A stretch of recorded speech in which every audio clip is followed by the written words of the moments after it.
Halo semuanya, Assalamualaikum warahmatullahi wabarakatuh. Bagaimana keadaannya hari ini? Saya berharap semuanya dalam kondisi yang baik, dalam kondisi sehat walafiat sehingga dapat mengikuti pembelajaran kita di hari ini. Nah, untuk kali ini topik kita adalah terkait mengenai pola hidup sehat yang terkhusus kepada HIV/AIDS. Nah, tahukah kalian apa itu HIV? Nah, HIV itu adalah Human Immunodeficiency Virus. Nah, jadi HIV ini merupakan virus penyebab dari AIDS. Dia letaknya ada di dalam cairan tubuh manusia atau cairan tubuh pengidapnya, seperti darah, sperma, atau cairan vagina. Nah, sementara itu pengidap HIV akan tampak sehat saja sampai pada akhirnya HIV itu menjadi AIDS, ya. Nah, jadi HIV dan AIDS itu adalah dua hal yang berbeda, namun masih dalam satu kesatuan. Saya kembali ulangi, HIV itu adalah Human Immunodeficiency Virus. Nah, virus ini adalah virus yang menjadi penyebab AIDS. Letaknya ada di dalam cairan tubuh manusia, ada di darah, sperma, atau cairan vagina. Nah, pengidap HIV ini akan tampak sehat-sehat saja sampai pada akhirnya HIV ini menjadi AIDS. Nah, kapan HIV ini menjadi AIDS? Itu biasanya dalam kurun waktu 5-10 tahun. Nah, sementara untuk AIDS itu sendiri adalah Acquired Immunodeficiency Syndrome. Ya, Acquired Immunodeficiency Syndrome. Nah, AIDS ini merupakan sindrom yang menurunkan kekebalan tubuh manusia yang disebabkan oleh HIV. Nah, jadi karena kekebalan tubuhnya itu menurun, sehingga tubuh manusia tidak dapat memerangi penyakit. Nah, tubuh kita itu punya pengaman sendiri, bisa mengendalikan atau bisa menyerang virus-virus yang masuk ke tubuh kita. Namun untuk AIDS ini tidak bisa. Nah, kalau seperti demam biasa itu tanpa diberi obat, imun kita atau sistem kekebalan tubuh kita bisa membantu untuk mematikan virus yang menyebabkan kita demam, seperti influenza dan lain sebagainya. Nah, lalu bagaimana cara penularannya? Ada beberapa cara penularan. Yang pertama itu melalui hubungan seks. Hubungan seks secara vaginal, oral, ataupun anal. Maka dari itu sangat disarankan untuk tidak berhubungan seks lebih dari satu pasangan. Karena semakin banyak pasangan yang berhubungan seks, akan semakin besar tertular HIV. Bahkan akan menjadi AIDS seperti yang saya sampaikan di awal. Ya. Penyebabnya yang salah satunya adalah hubungan seks secara vaginal, oral, ataupun anal. Nah, yang kedua, darah atau produk darah yang terinfeksi virus HIV. Ini seperti pada transfusi darah. Nah, darah yang masuk ke tubuh kita, jika sudah dimasuki virus HIV, maka kita yang sehat-sehat saja juga pasti akan tertular HIV-nya. Sebagai contoh, misal nih, saya pengidap HIV, lalu saya mentransfusikan darah saya ke orang yang butuh darah. Sebut saja itu kamu. Nah, kamu awalnya tidak terjangkit HIV. Namun karena darah saya masuk ke tubuh kamu, maka kamu otomatis akan menjadi pengidap HIV karena darah saya masuk ke tubuh kalian. Nah, namun untuk transfusi darah sepertinya kecil kemungkinan karena semua rumah sakit dimanapun kalian berada, dimanapun kita berada, akan dites darahnya, akan diukur kadarnya, akan dilihat apakah ada terjangkit virus di dalam darah tersebut.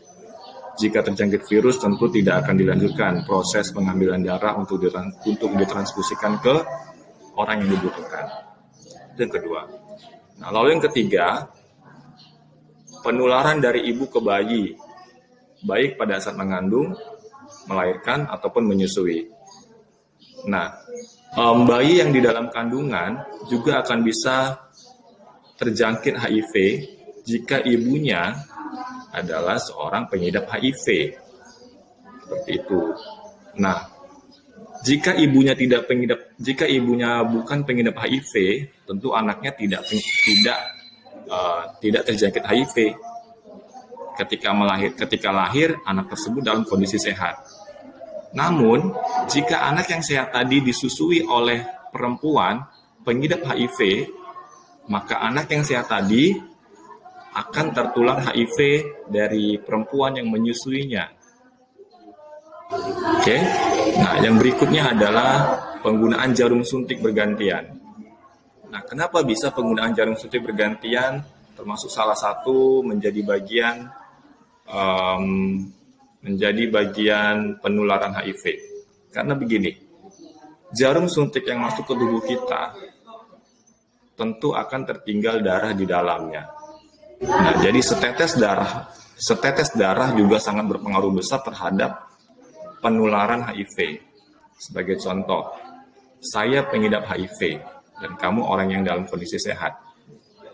Ada satu jarum suntik yang disuntikkan ke saya, lalu darah saya menempel di jarum suntik tersebut. Nah, darah tadi masuk ke tubuh kalian, sama seperti transfusi darah yang tadi di awal sudah saya sampaikan. Jadi, hubungan seks vaginal, oral, dan anal, darah atau produk darah yang terinfeksi, lalu yang ketiga penularan dari ibu ke bayi saat mengandung, melahirkan maupun menyusui, dan terakhir adalah penggunaan jarum suntik bergantian menjadi faktor utama penyebab seseorang mengidap penyakit HIV. Gitu ya. Nah, lalu bagaimana cara pencegahan HIV/AIDS ini? Cara pencegahan HIV/AIDS ini pertama, hindari berhubungan seks dengan lebih dari satu pasangan. Lalu, apakah berhubungan seks dengan satu pasangan saja bisa menghindarkan kamu dari HIV/AIDS? Belum tentu. Jika orang yang pertama yang berhubungan badan dengan kalian itu adalah pengidap HIV, tentu peluang besar kamu juga akan menjadi pengidap HIV. Apalagi jika berhubungan badan atau berhubungan seks dengan banyak orang, dengan banyak pria atau dengan banyak wanita. Tentu peluang kalian terkena juga akan semakin jauh lebih besar jika berhubungan seks lebih dari satu pasangan. Oke, jadi hati-hati. Makanya banyak sekali orang-orang yang terjangkit HIV/AIDS ini adalah berasal dari pekerja seks komersial atau PSK, orang-orang yang menjajakan dirinya di pinggir jalan hanya untuk mendapatkan uang. Seperti itu ya. Selain dosanya dapat, penyakitnya juga dapat. Bahkan sampai saat ini belum ada obatnya untuk menyembuhkan. Yang ada hanyalah untuk melemahkan virus tersebut. Yaitu itu tadi satu cara pencegahan HIV/AIDS, yaitu hindari berhubungan seks dengan lebih dari satu pasangan. Yang berikutnya adalah hindari menggunakan jarum suntik secara bergantian. Tadi sudah saya jelaskan di awal. Jarum suntik yang disuntikkan ke orang pertama akan tertinggal darahnya di suntik tersebut. Nah, jika darahnya masuk ke orang kedua yang dalam kondisi sehat, maka orang kedua tersebut akan terjangkit HIV. Oke. Nah, yang berikutnya, cara pencegahan HIV/AIDS. Segera ke dokter bila kalian menduga baru saja terinfeksi virus HIV. Misalnya, kalian baru saja berhubungan seks dengan penderita HIV. Nah, pada awal berhubungan seks tidak mengaku bahwa dia tidak HIV. Namun ketika selesai berhubungan, baru dia mengaku bahwasanya dia adalah HIV. Atau jika kamu punya anak yang anaknya disusui oleh perempuan yang pengidap HIV, segera lapor ke dokter, segera katakan bahwa saya merasa bahwa anak saya terinfeksi HIV karena ibu yang menyusuinya adalah seorang pengidap HIV. Begitu ya. Nah, berikutnya ada tes HIV.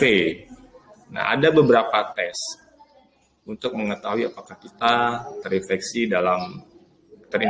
HIV atau tidak. Yang pertama adalah tes antibody. Tes antibody ini ada 3. Yang pertama singkatannya ELISA, yang kedua EVA, yang ketiga adalah Western blot. ELISA ini adalah Enzyme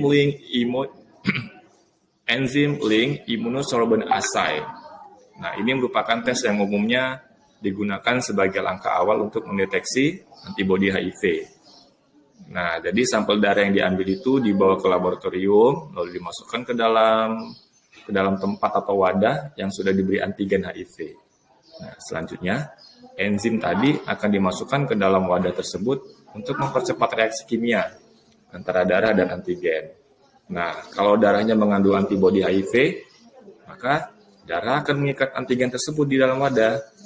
Seperti itu ya. Yang kedua adalah tes PCR atau polymerase chain reaction. Yang kedua adalah IFA, Immunofluorescence Antibody Assay. Nah, kalau ini dia menggunakan pewarna untuk mengidentifikasi keberadaan antibodi HIV. Pengamatannya biasanya dilakukan dengan bantuan mikroskop. Tapi mikroskop yang beresolusi tinggi, yang bisa memperbesar sampai 10.000 kali lipat. Ya. Nah, tes ini juga biasanya digunakan untuk mengonfirmasi hasil tes dari ELISA yang pertama tadi. Nah, yang ketiga ada Western blot dalam tes antibodi tadi ya. Nah, ini menggunakan mode pemisahan protein antibodi yang diekstrak dari sel darah. Nah, sebelumnya tes ini juga digunakan untuk mengonfirmasi hasil tes ELISA. Namun, saat ini, tes Western blot ini sudah jarang digunakan sebagai tes HIV. Nah, berikutnya selain tes antibodi ada tes PCR atau polymerase chain reaction. Nah, tes ini digunakan untuk mendeteksi RNA atau DNA HIV dalam darah. Nah, yang ketiga adalah tes kombinasi antara tes antibodi dan tes PCR yang tadi. Nah, atau sering disebut sebagai tes AG test. Nah, itu AG test. Nah, tes ini dilakukan untuk mendeteksi antigen HIV yang dikenal dengan P24 and antibody HIV-1 atau HIV-2. Seperti itu ya. Nah, biasanya tes ini membutuhkan waktu 2-6 minggu untuk memproduksi antigen dan antibodi sebagai respon terhadap infeksi. Nah, lalu bagaimana hasil tesnya? Hasil tesnya dia akan dikatakan normal atau negatif, artinya seseorang tidak terjangkit HIV. Jika hasil tes dikatakan normal atau negatif, tidak ditemukan antibodi HIV di dalam darah pasien tersebut. Atau tes PCR ini tidak mendeteksi keberadaan RNA atau DNA HIV, maka dia dikatakan normal atau negatif. Yang kedua adalah abnormal atau positif. Nah, hasil tes dikatakan positif atau seseorang dikatakan mengidap HIV jika ditemukan antibodi HIV di dalam darah pasien tersebut. Nah, tes PCR ini mendeteksi keberadaan materi genetik HIV, baik secara RNA ataupun DNA. Nah, selain normal atau negatif dan abnormal atau positif tadi, ada satu lagi hasil tesnya, yaitu tidak bisa ditentukan. Atau dalam bahasa kedokterannya adalah